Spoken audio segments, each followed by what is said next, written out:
Time now for Night Court to Tennessee, where the city of Nashville is suing an entrepreneur whose hot tub on wheels is one of the downtown area's most popular party vehicles.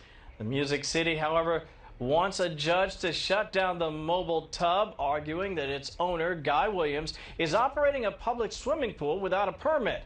Williams, for his part, tells Fox News at Night his hot tub doesn't meet the requirements necessary for a permit, and the cost of defending himself would likely put him out of business. So we began an argument with our legal eagles, class action attorney Kelly Hyman and Genco legal attorney Bryan Rotella. Guys, this is great stuff. I'm looking forward to this conversation.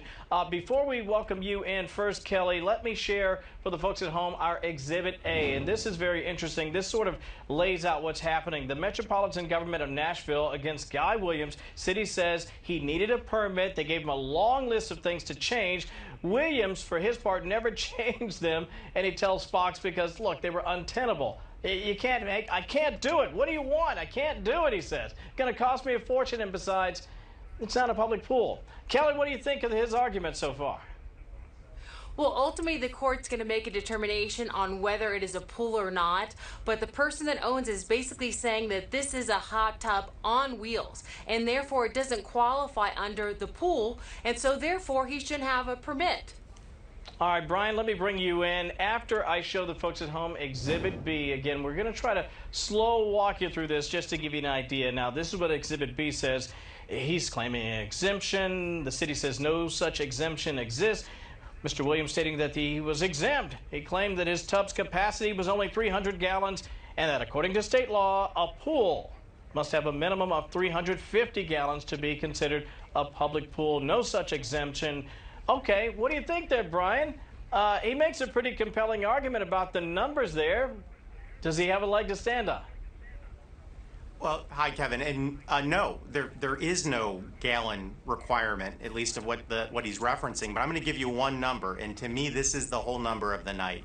27 issues was what this gentleman was cited for Wow. running this party hot tub.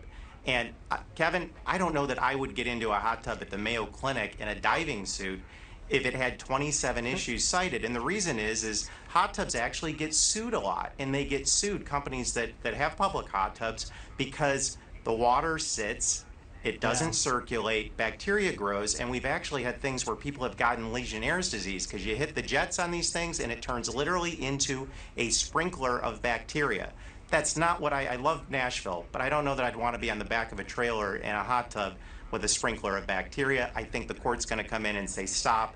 That's fancy lawyer language we use called an injunction. Then that's what I figured might happen. Exhibit C, again, this is the example he gives. Kelly, quickly, I just want to see what you think of this argument. He says Airbnbs and overnight vacation rentals have hot tubs and spas without a permit or requirements to build with pool construction specs like hotels. This has nothing to do with health or cleanliness, which we take care of, but is another story. Your thoughts on his argument there, which basically he's saying you're being unfair. You're sort of trying to shove me out of business because you don't like what we do.